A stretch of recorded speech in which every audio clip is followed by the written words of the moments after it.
time yesterday. Did you read any to the other classes? Fourth period, I think one day I read some too. I'm not sure. I can't remember. I did read it to one other class though.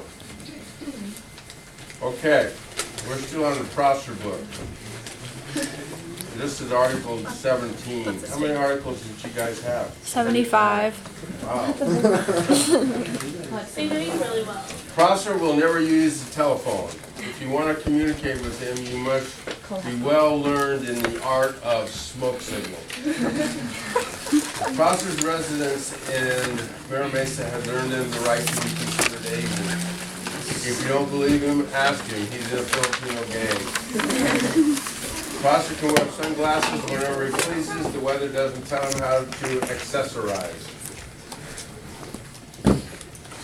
Prosser has a built-in slut detector. And it goes crazy when he sees Britney Spears. Prosser never shakes hands with anyone. He only agrees to bump elbows. Prosser understands the awesomeness of the bro code and is a faithful bro will spend at least a few minutes a day informing class of the rules of being a bro.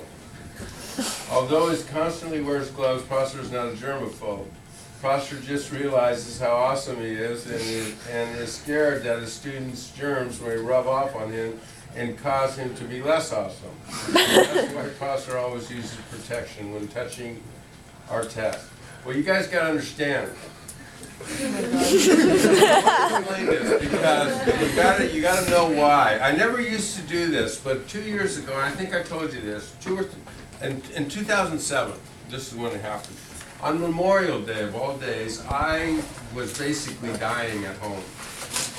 And I really was dying, okay? And I knew it. Something was desperately wrong because I couldn't breathe.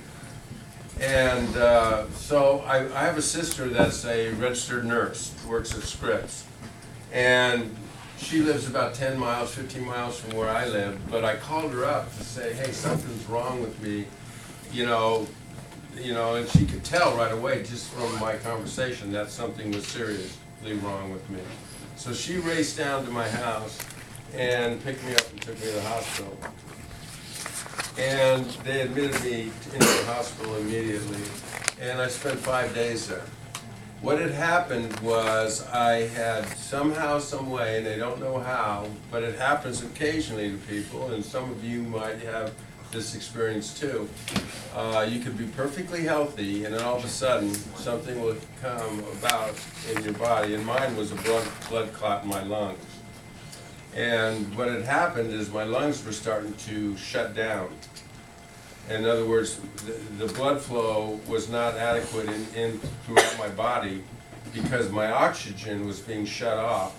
And when your oxygen shuts off, your blood is the thing that moves oxygen through your body. So if your blood gets cut off and a blood clot stops the flow. So I was slowly losing oxygen. I couldn't breathe. It would be like drowning in air. That's the sensation you go through.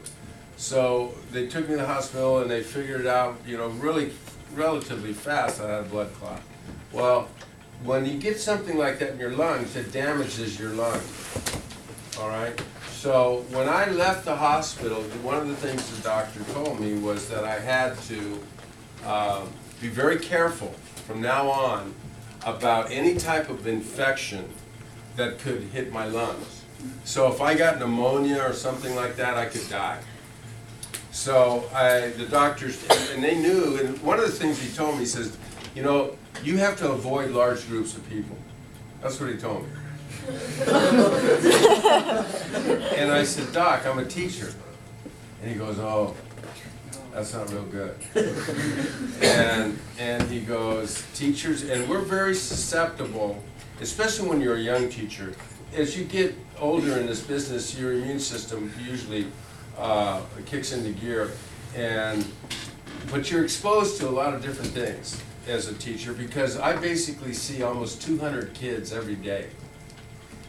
And when the flu season and things like that hit, if you have problems, pulmonary problems, you have to be very careful, because if I got H1N1, I'm one of those people that are more susceptible to die from it because of my lungs have been damaged.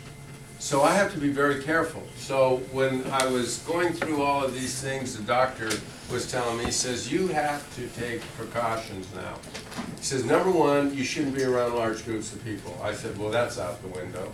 You know, I'm going to continue working. So he said, well, okay, we can't do anything about that.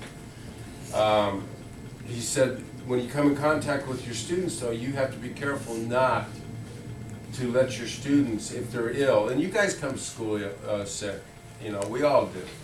And so those germs, if one of you had the flu or H1N1, and my niece had H1N1, and believe me, it's serious, but only serious for certain people. And she was over it in 4 days. So H1N1 within itself is not that dangerous, but it's dangerous for people like me that have some type of a lung thing. So I would be stupid, it would be reckless of me not to protect myself as much as possible. And that's why